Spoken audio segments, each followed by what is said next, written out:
All right. Hello, you're live. Yeah, tilt it a little bit. Sorry for being a little late. Doing it in person was a little different.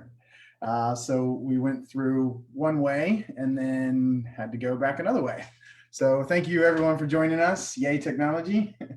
I've had two firsts this week. I did my first international interview earlier this week. Now I have my first in-person interview with Master Erin Watson. So thank you for joining me. This is weird. We've done some interviews together, but not one of us interviewing the other. So thanks for joining us, everyone. If I have some questions, if you have some questions as you're watching, feel free to share as we have in the past. So let's get started. We're going to get started with the question that we kind of shared with everyone. Why don't you go ahead and tell us about how you got started in the martial arts? Cool. So for those of you that don't know, I am a native, well, mostly native Delawarean. I think I was actually born in New Jersey, but I didn't live there more than a couple months. So grew up in Delaware, went to school locally in Delaware, never did martial arts, played softball in high school and music.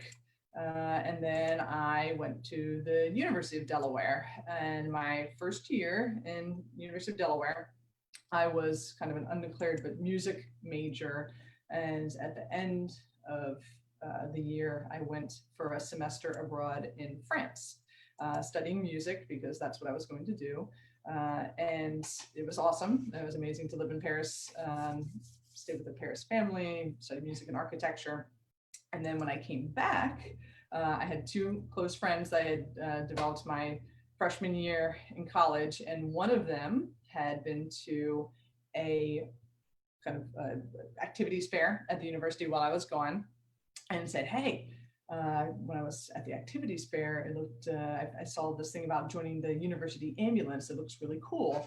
We could be EMTs and ride an ambulance, and that'd be really nifty. And then that same afternoon, another one of my close friends came up to me and said, hey, my brother teaches martial arts, and we haven't been particularly active in college. And now that you're back, I was thinking that I wanted to join, but I wanted somebody to come with me. And so she invited me to train in the martial arts. And I always tell everybody in that one afternoon, my entire life changed, because certainly the EMT, joining the EMT group at the University of Delaware led me down the medicine pathway, and then of course joining the martial arts led me down the martial arts pathway to lead the double life that I live now. So I started training at Korean Martial Arts Institute and under Master John Godwin, and the studio is located very near the University of Delaware campus. So a lot of the other students were also university students. So there's a lot of people that were in their late teens, early 20s, which is different, I think, than now, honestly. So that's the group that I kind of came up through the ranks with. And I got my first degree black belt when I graduated college. So when I finished out college, that's when I got my first degree black belt. So basically my entire existence of training has been during some sort of schooling up until this past decade.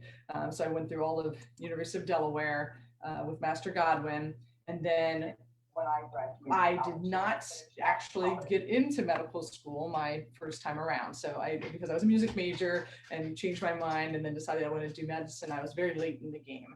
And I actually applied for medical school, albeit a little bit late in my senior year of college, and I actually didn't get in. So I had the year off where I was training and teaching with Master Godwin, and I was an EMT in a private ambulance group. And during that year, I actually almost decided to make martial arts my full-time career. In fact, Master Godwin offered me a job at one point in time, and some details of that ended up falling through, but it turns out that was kind of a blessing, because that same year I retook all of my different testing and I applied for medical school again, and I got in this time. So then after 4 years of being with Master Godwin, I moved to Philadelphia to go to medical school.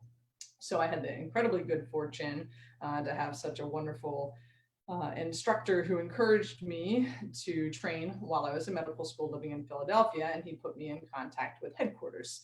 And so Master Castelli welcomed me with open arms, and I got to train at the world headquarters when it was in Philadelphia for the 4 years that I was in medical school. And so very quickly transitioned from training to becoming an instructor with him, and provided me so many opportunities. You've probably heard Maggie mentioned in previous interviews with other masters. Maggie Gonski took me under her wing and just showed me that there was so much more to the association. Again, Master Godwin was always very welcoming of a bunch of different instructors coming from all over. So I knew that there was a bigger, broader world out there with the organization, but then I got to meet even more international masters, and certainly being exposed to Grandmaster on a daily basis really opened my eyes that there's more besides the microcosm of your own studio that you start training at, right? And you get your little family in your own studio. And I was lucky with Master Godwin, several different studios, but now my eyes were open to, you know, a world of studios. And so thanks to Maggie, I got to do other various things, like be involved in the books, pictures for the books, and the videos about one steps and self-defense and different exposures I wouldn't have had I not been so lucky to train at headquarters. And that was an amazing experience as well.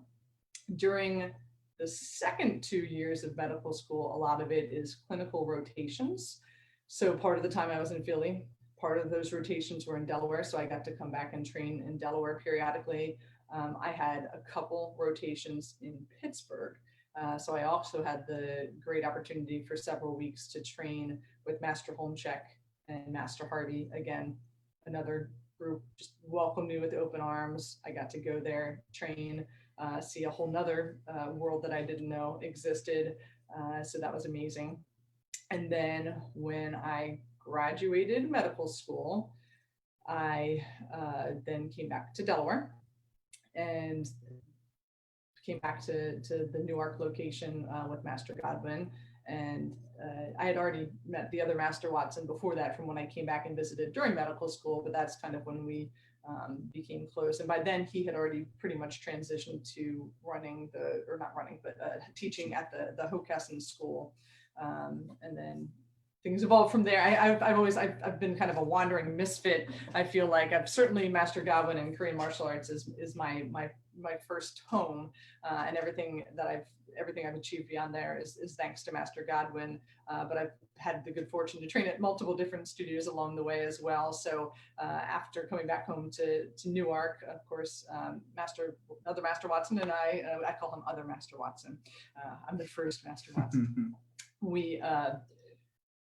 He got the opportunity to help with the Kennett Square School. So then I went with him to the Kennett Square School, and then more steps along the way that I could go on forever. I've had such a bizarre scattered training. We finally find our way now where we are, which is helping teach and train at Evolution Karate Academy with Master Joe Klusny. Also opened us with welcome arms. We're just so lucky to have so many wonderful masters and martial arts schools in this organization. It really is a family that you can literally move anywhere and find someplace to train that's going to welcome you as one of their own. So we're very fortunate. So I guess that's how I got lost in my own little story. No, I think I answered the question. Absolutely. So that's how I came to be in the martial arts. It was just luck, and here we are. Awesome. Yeah, no, you covered a lot of ground there. I wanted to double back. You were talking about being in the books and being in the videos. I still remember the first time I saw you have someone come up at Worlds. And I don't know if they'd asked for your autograph, but they were excited that they knew you from the video. Yeah, that was really strange. That was back, I think I was a second degree black belt by then, because I got my first degree black belt when I graduated college. Then I had that year off, so that too weird. So it was in my first year of medical school that I got my second degree, and then I actually graduated to my third degree and got my MD literally the same weekend. So I had my graduation ceremony at the Kimmel Center, and then the next night we had third degree black belt graduation at the Dickinson or some high school locally. It was crazy. And I think that was the first time I was ever announced as Dr. Watson, is when I got my 3rd-degree black belt. I mean, other than medical school graduation, but that was pretty cool. How do we, I just derailed. No, I was talking what'd you say? about seeing someone ask you. Right. So, right. So, so I was a second, my point was I was a 2nd degree, and this is how my brain works. I apologize. I was a 2nd-degree black belt, but still with my maiden name when I was in the video and everything that transpired with that. So people will still come up to me today and ask if I'm the girl from the videos, because I had a whole different name. I was certainly a much different rank at that point in time. But yeah, so that was, it's still, people will bring up the fact that they know me from the videos, which I think is crazy because that is so long ago at this point in time. I don't even believe that people have DVD players still at this point in time. I think I had a VHS tape. I think I still have the VHS tape of the first iteration of those videos. So yeah. Awesome. Another thing I wanted to touch base on, since we talked about your history, is every once in a while I'll talk to someone and be like, oh, I'm doing college right now. I'm gonna have to put my training on hold. And then I'll say something like, well, you know, Master Watson started in college. And it's like, well, Master Watson's different. And it's like, okay, I agree. But at the same time, right, you found something that you loved, right? And then you stuck to it. So what would you say to those people who, you know, make the excuse or don't think they have enough time to schedule, even if it's not martial arts, something that they love and enjoy? Yeah, and so I get asked that question kind of a good bit, you know, different people that are going to go to medical school and say, oh my gosh, how am I going to have time for this? And I guess I kind of didn't ever know anything but that, right? So because I started in college, so I already started having to balance my EMT shifts and classes and the martial arts training. And then of course, medical school is still kind of a blur. Those first 2 years, I would tell people, I literally, all I did was medicine and martial arts. So I would get up, I would go to classes from 8 o'clock in the morning until 4, whenever they finished, 3:30 or 4. I would literally go pick up my equipment. I'd walk to a couple of blocks. Jefferson is in Center City, Philadelphia, and it's about 2 blocks from the bus stop, because we were on 10th Street. The bus I took down was 8th Street, so I would take the 8th Street bus south. It would be like a 30 to 45 minute drive south, walk the block to get down Oregon Avenue to get to headquarters. I would teach karate from 5 until sometimes 9 o'clock at night. Then I'd catch the 7th Street block bus back up north, back to medical school. I would go meet a few friends in one of the surrounding buildings, and we would study from 10 until 2 in the morning, and then I'd go to bed, and then I'd do the same exact thing the next day. And so that's basically my entire medical school existence, was classes, teaching, studying, repeat the next day. And I'm very lucky that I was pretty good at it. If I was present and paying attention in lecture, I could retain a lot. So it didn't require a whole lot of excess studying. So I was able to balance that. That wasn't nearly as bad though as residency. I'm sure you guys I've heard horror stories about the indentured slavery of residency, but that was much more difficult, finding balance. But again, you make time for what you love, right? So yeah, there was a couple of weeks where, periodically here and there, when I was on the trauma rotation and I was pulling 36-hour shifts, you're right, I wasn't going to a teaching class and training as much, but then I made up for it on maybe the easier rotations, right? And that's how I kind of found my balance, because I keep saying the only reason why I haven't gone nuts in my job, and especially during this pandemic, is because what gives me release and lets me turn my brain off and completely focus on something different is the martial arts. I can go there, I can be there, I can just do martial arts, I can turn off everything else, all the other extraneous nonsense and drama that might have happened in the emergency department, and just be present, focusing on the martial arts and what I truly love to do. So I think it's about scheduling. It's part of also why I chose emergency medicine, right? Because I knew I had shift work.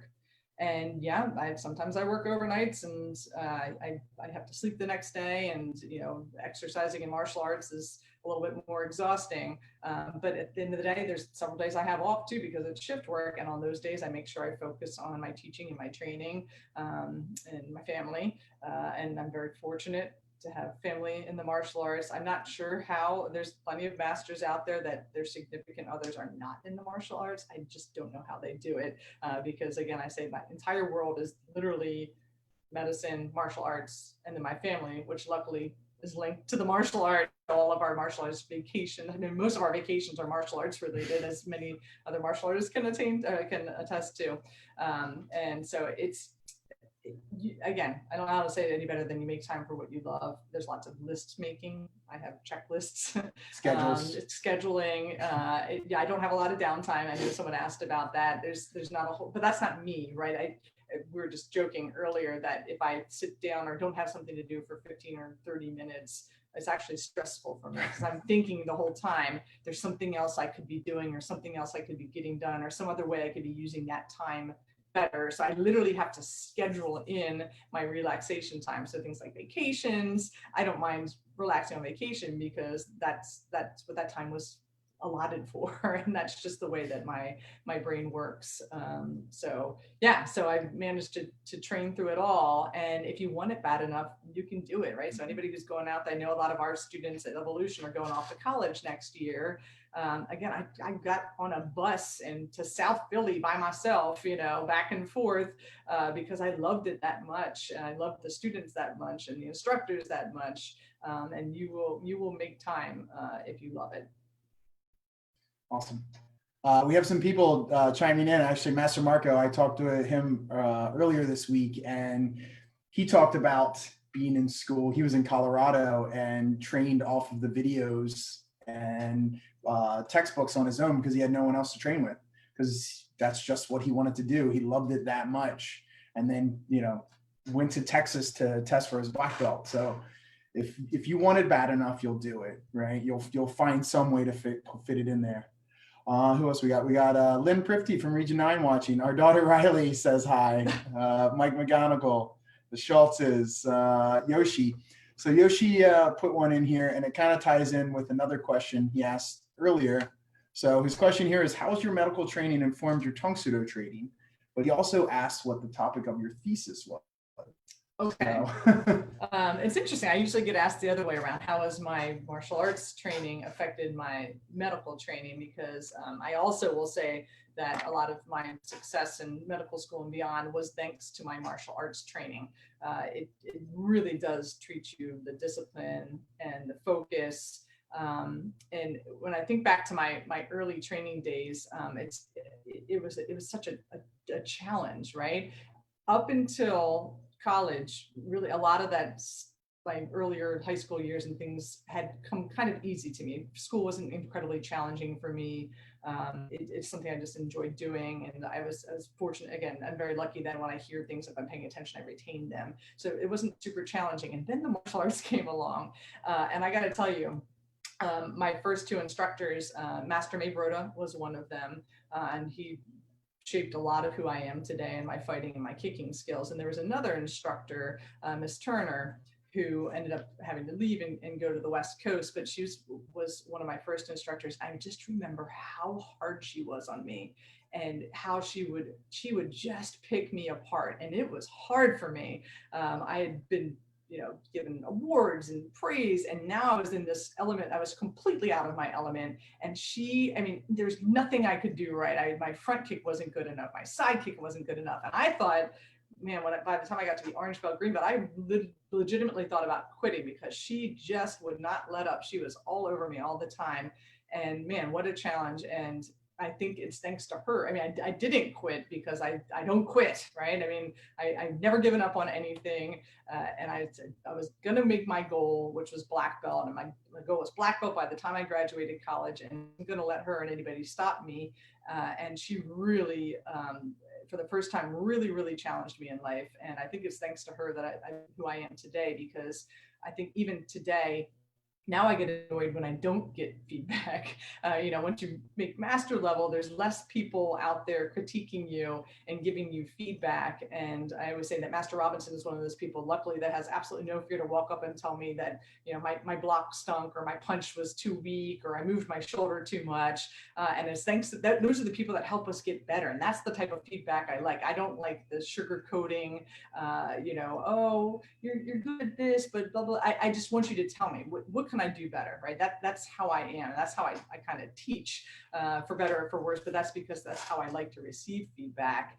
And I think it's because of the challenge of the martial arts and my learning that I wanted to get better every day, the focus, the discipline that it took to get there, humbling myself, because this instructor that was teaching me, I think I want to say she was 15 or 16. I mean, she was a couple of years younger than me too when I started training, and this 16-year-old was put me in my place every day, and I really grew because of that. And I think that that's really what readied me for medical training, thanks to the martial arts, because there's definitely a hierarchy in the medical world, especially when you're a resident, especially when you're doing surgical rotations. And had it not been for that experience and learning how to work through that mentally, I wouldn't have done as well as I did in my medical training. So that answers the reverse question.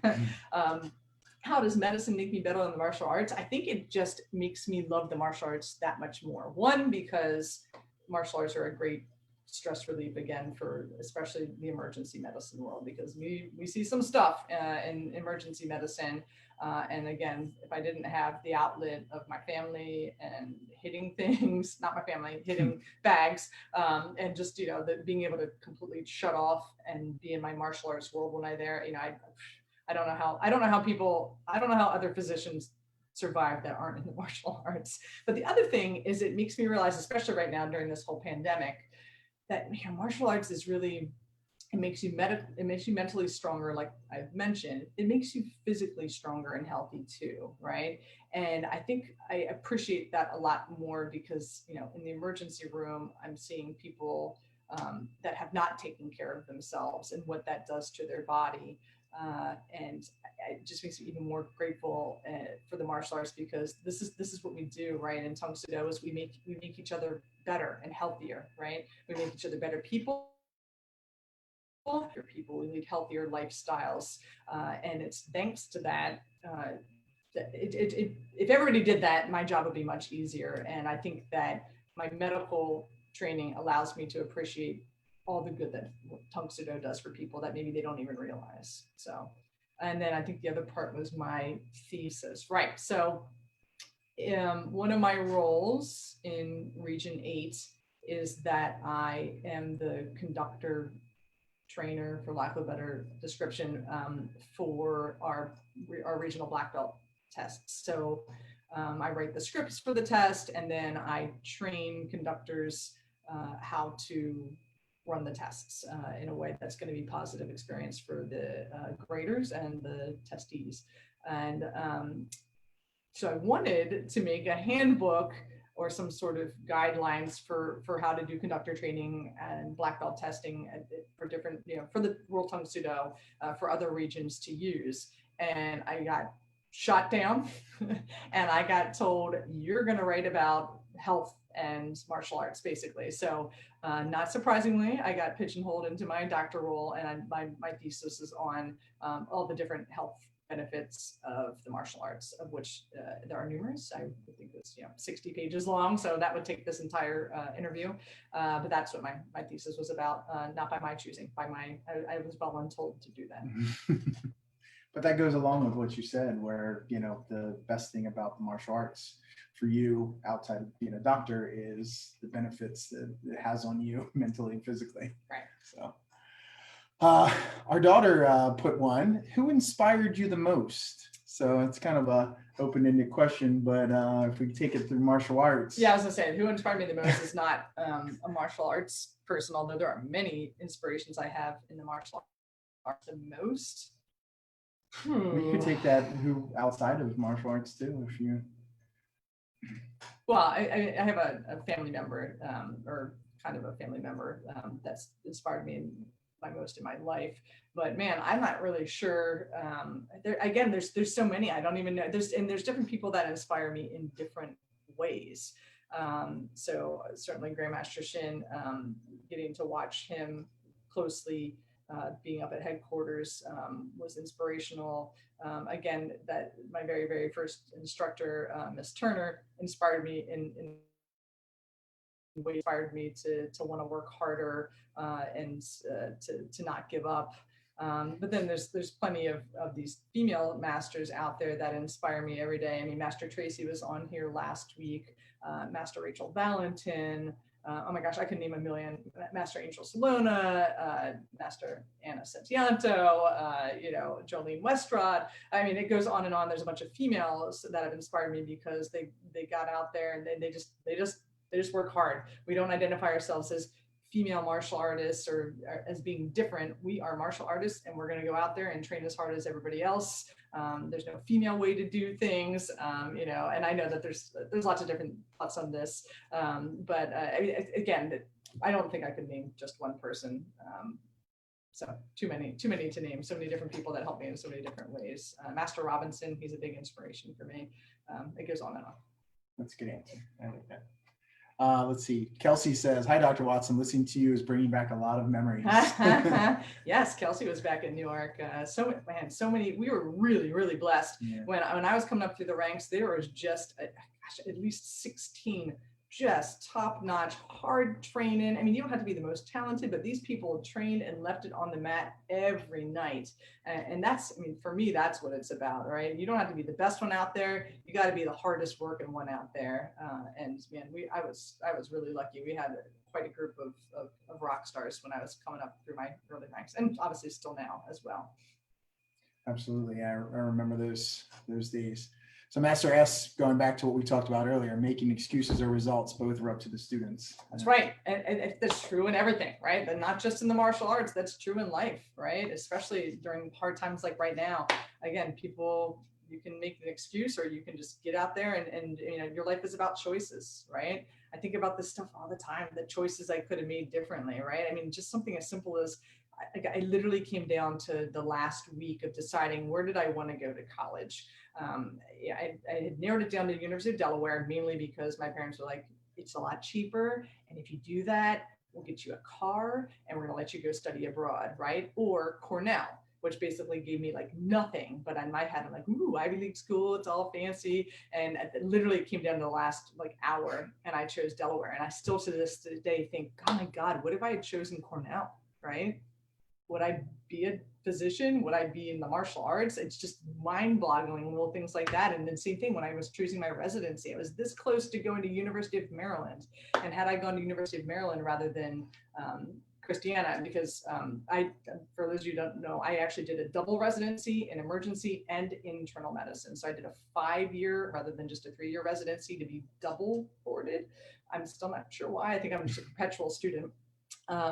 And there's only 10 in the whole country at that point in time. So I really didn't have that many options. And so I was down to Maryland or Christiana, and same thing. I think, oh my gosh, what if I had chosen Maryland? Would I have gotten married and had the kids and stayed in the martial arts? Because it's not really, a Tang Soo Do school in Baltimore, and just little things. It's all about your choices, which is not exactly what Master Setianto meant, but the point is you do choose your destiny, and you can choose to take the easy way out, or you can choose to persevere and make the life that you've.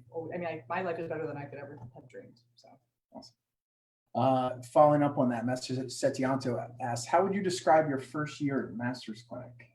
Wow, yeah, that's it's funny because I think Master Salona had asked about my favorite training experience. There's something to that extent before we got going. And that certainly is definitely one of the training experiences I remember the most. I remember being incredibly humbling because you really are a white belt all over again. You are there to train your tush off the entire weekend. There's always somebody watching. We were let know over and over again, there's always someone watching you, and you will give 100% at all times. And there are fantastic memories about that experience. There's a couple not fantastic memories that I'm not going to go into detail, but everything challenged me in different ways. And I think the reason why it was one of my favorite training experiences is one, because of the amazing people that were there, right? So for instance, I got to know Master Satyanto a lot better that time. I always knew that he was a good martial artist and he was in our system, and we were friends outside of martial arts as well. But, getting to really train alongside of him. I mean, speaking of inspirations, he's one of my big inspirations in the martial arts too. And just the definition of a humble, hardworking, just all around nice guy.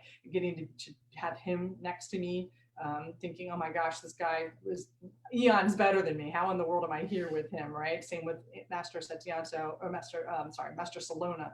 Master Satyanto, Master Salona, Master Heiss, Master Westrod, and then some of my brothers from another mother, Master Soto out in San Diego, Master Martinez from Puerto Rico, who's down in Florida, and some of the other people that I got to train and test alongside of, even the people that weren't in, Master Gordon, Faith Gordon, people that were a year ahead of me that are still, we got to train alongside of Master Peterman. Man, I mean, the talent was just mind-boggling. And to think that I got to be on the floor training next to them was just such an inspiring experience. And then there was Master Cuddy, who unfortunately passed away a few years back, but he was 70, maybe a little older than 70, with me training on the floor, and just watching him and thinking, holy mackerel, like, I'm not on the youngest end, but holy mackerel, like, how does this guy out here doing the same thing as everybody else, just watching his spirit. And I still remember my master's test, that first year master's test.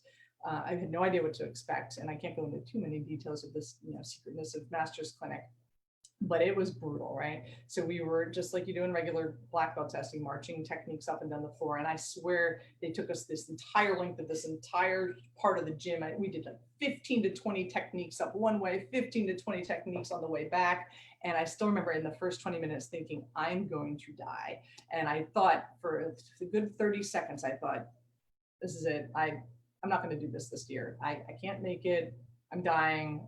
I can just come back and do this next year. There's no shame in stepping out. I'm just not ready this year. And I look over and I see Master Cuddy, and he is out there giving 100%. And it's almost like I could feel his energy infuse me. And then I look around and see Master Satyanto, and I see Master Gordon, I see Master Sloan, I see Master Westrod, I see all these other, right next to me is Master Heiss and Master Martinez. And the energy of all of these people lifted me up and carried me through that test. And it was one of the best experiences of my life. I think I'm still most proud of my first degree black belt test, but that is another, I will never forget that first year of master's clinic. One of the most uplifting, exhilarating training experiences of my life. So thanks for bringing that up, Master Satyanto. It was a great year. Hopefully you felt the same way. Yeah, I still remember when you came back from that, and you were on a high for a long time after that. It's the same way, that's the way I feel. Hopefully you guys feel the same way. Every black belt clinic, right? After you finish our regional black belt clinic every year, you just come back to your studios just filled with energy and ready to go out and share and train. It's the same way with master's clinic, but times 10, or times 100. Great experience. Cool. Everybody can get there someday if That's you don't right. make excuses and you keep going. He mentioned Jesse Dunn, and there was a lot of Master other guys. Dunn. He's amazing. So Mr. Bracco asked, can you talk about your tournament battles at regionals? I watch a lot of those and remember them as awesome.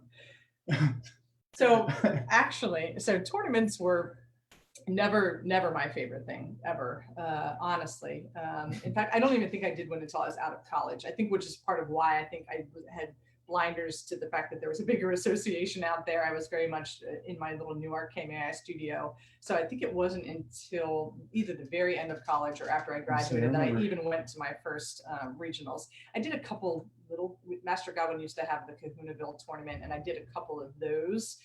But I think that even then, the first time I ever competed in a tournament, I was a blue belt. So it was, I'll make excuses. I was in college, right? So I was still trying to sort out this, how do I balance martial arts with the rest of my world? So it's never my favorite thing. Demo team was my favorite thing. So I think that's pretty much why I even did tournaments, was to be part of the demo team. Those are my favorite experiences. But when I was in tournaments, certainly my favorite was sparring, and I think that's what most people will remember me for. I was never the best at forms or weapons, but I really liked to fight. And I was with Mrs. Master Mabrook at that time. Miss Hurd was at, and I think Master Salona, she's a little younger, but at some point she came up and we were in the same division as well. And a couple other of these amazing ladies, I got to fight with them.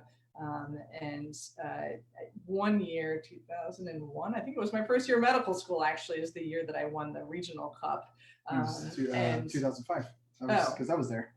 Right, see, I have no idea. It was the year after you graduated. It was the year you graduated. So maybe, yeah, all right. Well, see, I have no recollection whatsoever. 2005. So, are we sure about that?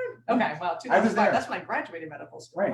Okay, well, anyway, what was my point of this? Oh, even then, I'm not even sure that I really earned it, because if you go back and if you asked Stephanie, they reversed the order. So this is back when I want to say that the order was kind of as quickly as you signed up, right? So the faster you signed up, the later you were in the roster. And Master Peterman does it way better now, because I was one of those, I knew that's how they did it. So I would be the first person to sign up and submit it, so I could be as far towards the end, knowing that the scores, inevitably kind of go up as you go along. And for whatever reason at this tournament, somehow Steph always managed to get hers in before me. So she would always go pretty much last. And so she was last, but they decided to make it fair and they put her first. And to this day, I still wonder if I would have actually gotten the cup, or if Steph would have gotten the cup that year, because she ended up going first, but they left the rest of us the same. So I was still towards the end, and I'm not sure if it was fair, but I think that's the year that I won the cup. It just shows you, just go out there and work hard. Sometimes there's other things that factor into who gets the cup and who gets first place. But my biggest regret in tournaments was in Worlds. I'm getting the year right, because apparently I can't even remember the year I got so 2012. I was with the third degrees, and they broke up the third degrees. Oftentimes you're in an age group with like first, seconds, and thirds, but for whatever reason that year, there were so many of us that they broke us out by age and rank. So I was with a bunch of other third degree ladies in my same age range, and I got first in weapons and first in forms. And this was baffling to me, because I never placed so high in this before. And I still remember to this day, Master Robinson walking up to me and saying, "It's yours to lose." And I lost. I came up against, in my first round, a left-footed fighter that just, I don't know, psychologically messed with me. And I did not fight my game. I totally played into her hands, and she just crushed me. It wasn't even a good match, I'm pretty sure. And it was mine to lose, and I lost it. And I was so disappointed, because I thought I could be world champion. And I wasn't even a big tournament person. And I remember thinking, I worked so hard, and this is sparring, it's my thing. And then I lost first round. So, but anyway, I'm not sure. The tournaments, to answer your question, Mr. Bracco, were fun because of the camaraderie, etc. But I never was really one of the competitive people. It was just fun being with my friends and enjoying the Poconos, and it was never really my thing. Couple highlighted moments, but awesome. Not my thing. One of the things I wanted to go back, maybe share some moments of your time spent with Grandmaster Shin at the headquarters, because a lot of it's crazy to think that, when did the headquarters go to North Carolina? 2010. I'm terrible. We've established. So I think it was no right around that time. So there are many people that don't remember Philly being world headquarters. Obviously, lots of us do, but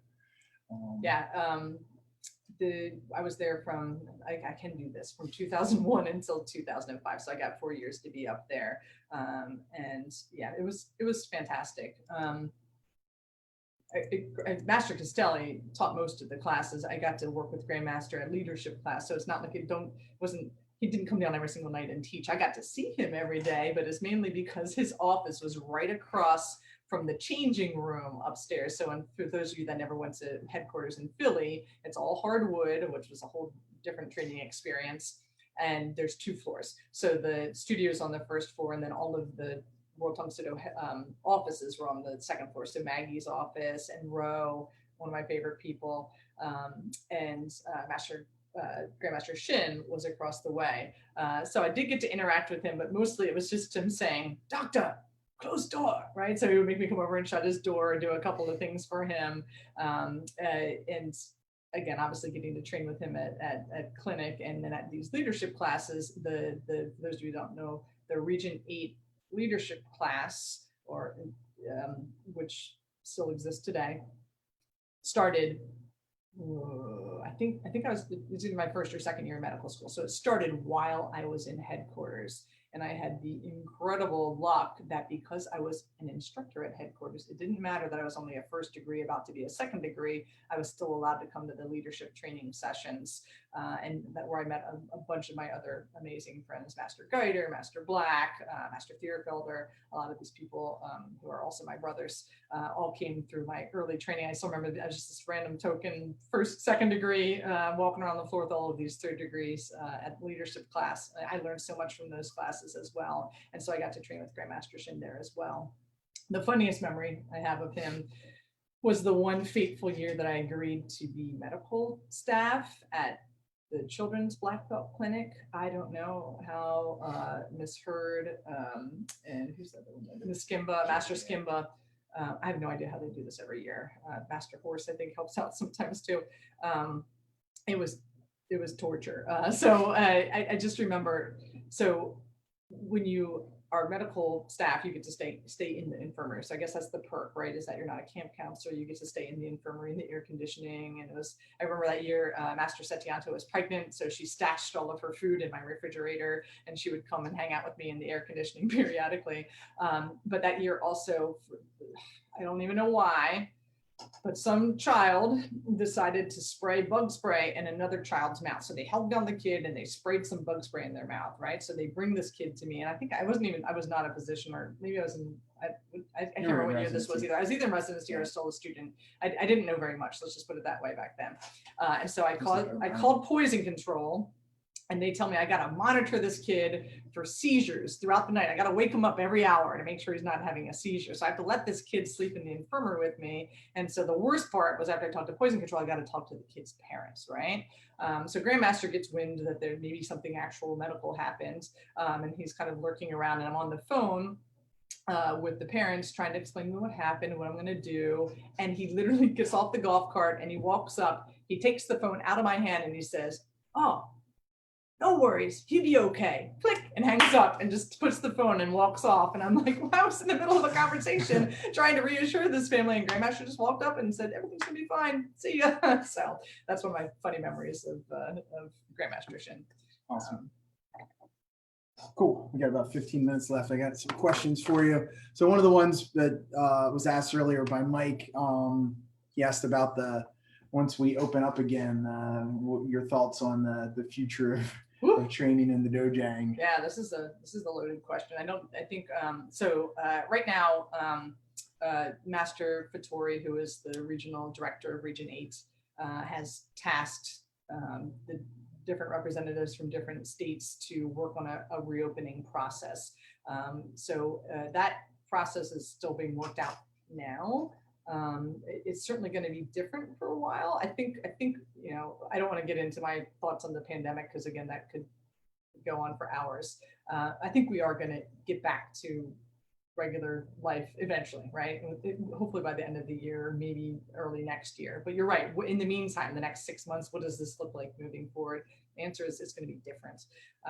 We might have to have smaller classes, other different safety measures put in place. I like to think of it as maybe better for the students in some ways, right? Because, I'm not sure at other schools, but Evolution sometimes will have 30 people in a class, and it's really hard to give individualized attention when you have so many people on the mat. So it actually might be good that we have smaller classes periodically. You might get more one-on-one, feedback, good constructive feedback.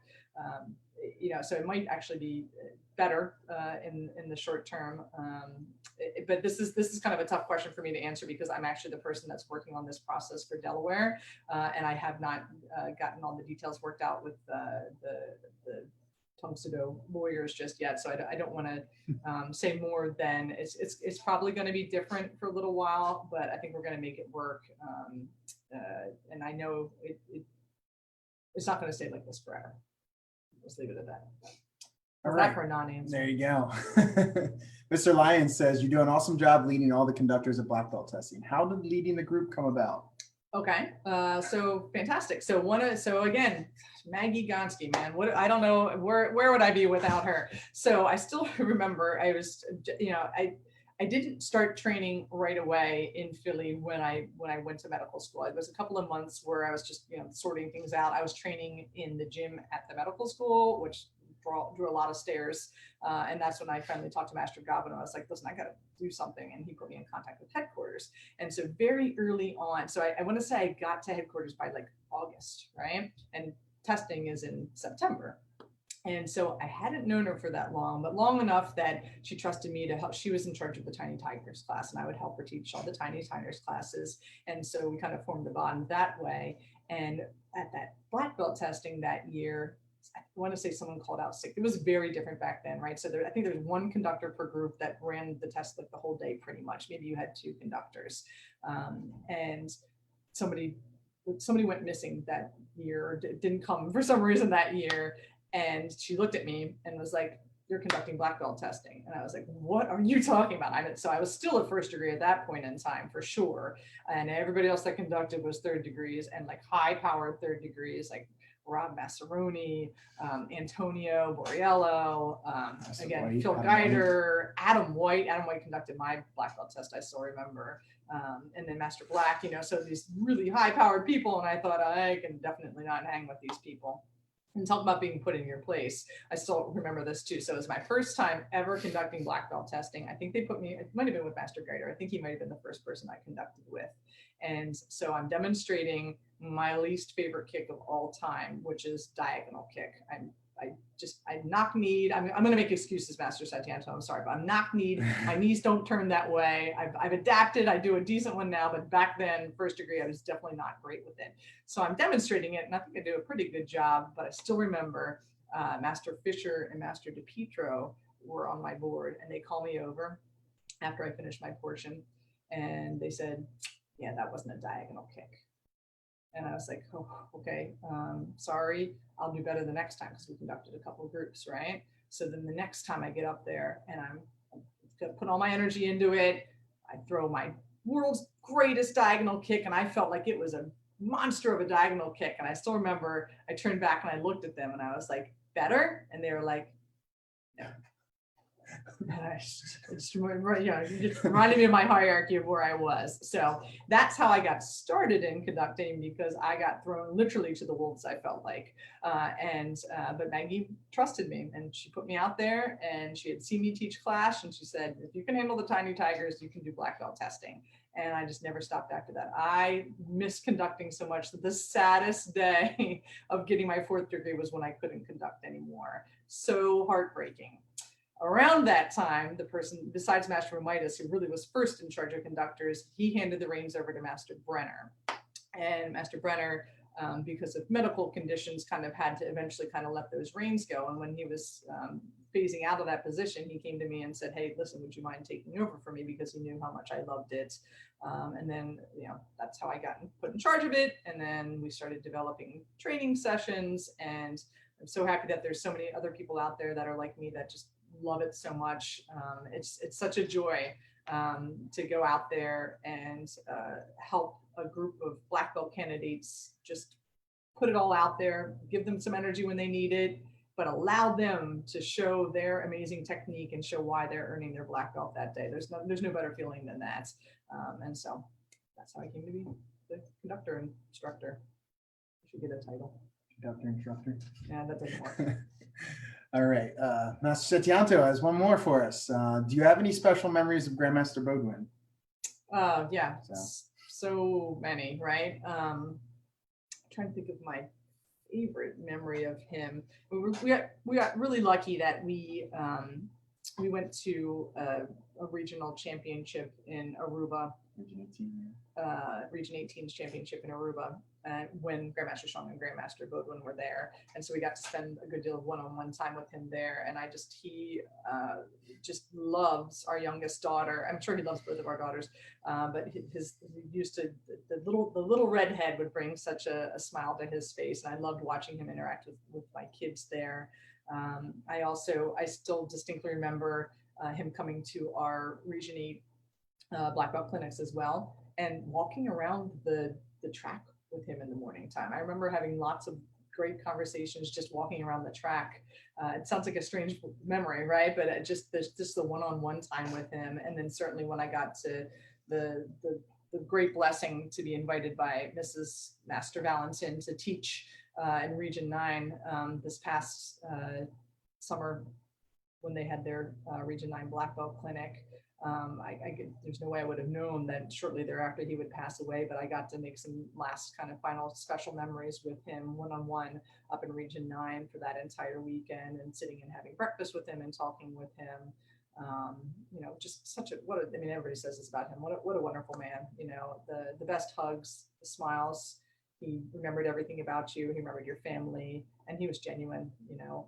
He was, just, again, back to the previous question of all the different inspirations. He and Master Strong, so lucky to have them to be able to take over for Grandmaster Shin when he passed away. They just really bring the heart and the soul with them, and hopefully we'll keep passing it down throughout the years. Let's see. We have to save the Halberts question. Well, of course, we're going to save that one for last. We haven't forgotten you, Leslie. I know. Brian said, with that said, that might there still be a spring cycle final test? Hey, now I feel like these aren't fair questions To be for determined. my interview, right? To be determined. You guys are trying to put me on the spot to reveal secrets. I can't answer that question, Yeah. Mr. Kerr. You're my cousin. You're not supposed to be throwing me to the wolves. Undecided. Let's see. I think we did all of these. Most challenging thing about, Yeah, there were some funny questions. I think Leslie also asked my least favorite food. Yeah. That's easy, right? This is easy. Whenever I go to a restaurant, so we are definitely food nerds. Food brings us great pleasure, right? We don't go out and buy clothes and stuff. It's we're going to go out and spend money. It's on food. And so whenever the restaurants ask me, what do I not want, or what do I not like, or what should I leave off the menu? This is easy, right? Raisins, ricotta cheese. Those are the big ones, right? Raisins, it's actually both of them. It's a texture thing. Yeah. And dried fruit in general, I'm not a fan of, but raisins specifically completely gross me out. And then ricotta or cottage or that grainy cheese. Oh, can't do it. I can't do it. I know I'm making my Italian grandparents roll over, but I can't do ricotta cheese. That's funny. Let's see. No, that's funny. Our Riley continues to chime in on my posts. She said definitely. Nice. Lynn Prifty says you were awesome at our black belt clinic. Oh man, what a great pinch. Again, just so lucky. All these amazing martial artists all throughout our world, man. That Connecticut group up there, that Region 9 black belt clinic was so much fun. Those kids were just fantastic. The instructors up there are amazing. And we're just blessed. Wonderful families all over. Again, Region 18 when we were out, in Aruba, and all the people that came over from Puerto Rico and Argentina, and man, it was just if you haven't gotten out there and traveled to other regions, or gone to tournaments in another region, or when you are just traveling in general, this is what we love to do, right? If we're like when we were in Seattle, we went out to Seattle before our 10-year honeymoon, before another trip. And we got to train with Master Elmore, again, everywhere you go, there's going to be somebody that welcomes you. When I was in Arizona for a medical conference, I trained down there at Master Williamson. Master, what's the name of his school? Star World. Star World, right. Star World with Master Williamson. It's just people everywhere. So if you're going to travel, look up whether there's a Tang Soo Do school nearby, because chances are they're going to come and let you train, and it's just you get to meet all these different amazing people. For some reason, Tang Soo Do just attracts wonderful, kind-hearted, talented, hardworking people. So get out there and meet them. All right, we're going to let Master Angel Salona be our last question before the Hogwarts section. I don't like that question. question. Now you want to skip it? That's okay. She can. So do you have any future goals, and what are your future goals in the martial arts? Yeah, so that's tough, right? So mainly because I feel like I get asked this question at work too, right? And it's always good to have goals, right? But I think it's also okay to be happy kind of with where you are, not in a stagnant way, but I think it's important that we all be satisfied with the life that we create for yourselves. So I'll have my colleagues at work ask me, "Oh, are you going to try to move up and get higher in administrative?" And I'm happy where I am. So I know for sure I'm happy where I am with my work. I found my work balance, right? I have a nice balance of seeing patients. I've got an administrative role, I have an academic role, and I've kind of shaped my work world where I want to be. And I've kind of done that with the martial arts as well. I always say that my medical job funds my martial arts love, which is my real true love, which is true. I mean, I love medicine as well and taking care of patients, but man, if I could, if I didn't have this other thing pulling me to the side, I would definitely do martial arts full time. There's nothing else I want to do besides one of those two things. So as such, future goals, I mean, obviously I want to keep learning and progressing. But I think my future goals are twofold. One, there's no question at some point when the timing is better for our lives that we would love to open our own school together. Again, Master K has been amazingly welcoming, and I wouldn't change a darn thing about my what? Kaluzny, just Oh, sorry, Kawuzni. Actually, I'll say it the Kawuzni. right way. Well, everybody knows who Master K is. right. Well, But someday it would be nice to have our own martial arts school. And the other thing is, I have a couple of different niches with, I help out with black belt test prep. That's kind of my thing, black belt test and tournament prep, as well as the conductor training and whatnot. But I kind of like to have a different niche, right? Something, I feel like masters have something that they're known for. And I think this is kind of a weird goal, but I'd like to have something that I was kind of the go-to person for, if that makes any sense. So Master Salona is amazing with the fans, right, among everything else. But she has a unique talent. I guess that's what I'm looking for. I'd like to have something that makes me more unique.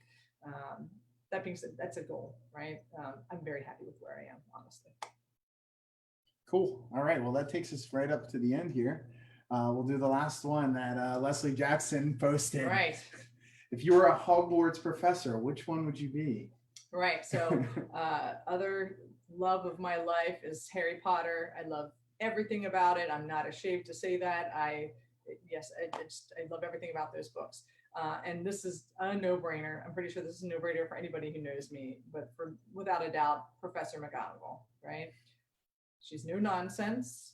She tells it like it is, but she does have a kind heart under the surface as well, and some soft spots in there.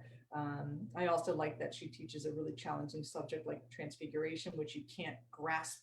It takes years of practice to get better at it. And again, I feel like that's kind of how I've always tackled my worlds as well, right? I've chosen medicine and martial arts and things that is going to take me my entire life to even begin to think about mastering. And so that's why I would choose McGonagall. The only issue, as Jeffrey just pointed out, Master Setyanto just pointed out, is that of course she is Gryffindor, and there's no doubt that through and through, on every quiz I've ever taken, and I really believe this in my heart as well, I'm Hufflepuff through and through. I think I'm even wearing my shirt on today. This was not done on purpose, but I noticed it earlier when we were sitting outside, right? I've got my Hufflepuff shirt on. So I am Hufflepuff through and through. It's that weird loyal streak in me.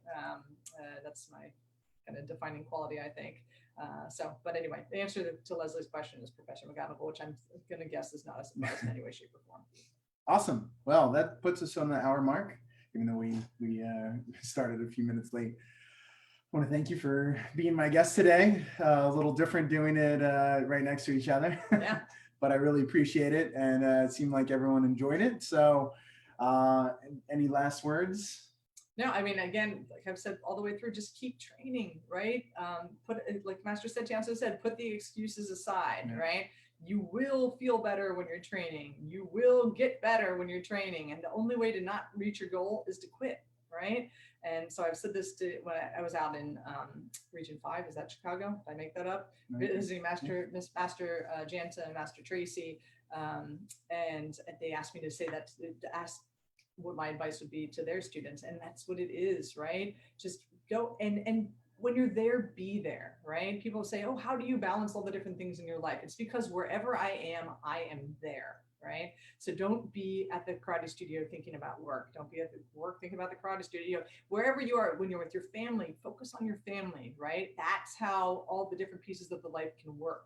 So give your 100% effort to whatever that you're doing and just don't stop. Don't take no for an answer. Like I said, I didn't get into medical school. I didn't take no for an answer. I kept going. Do you think this master thing was anywhere on my radar when I first started training as a sophomore in college? Not even on my radar. You just don't stop and you're going to get there. And it's true for everything in life, not just the martial arts. Anything you do, make sure when you're doing it, be present and don't quit. All right. That easy. That was a perfect ending. Thanks everyone for joining us. Can't wait to see everybody soon in person.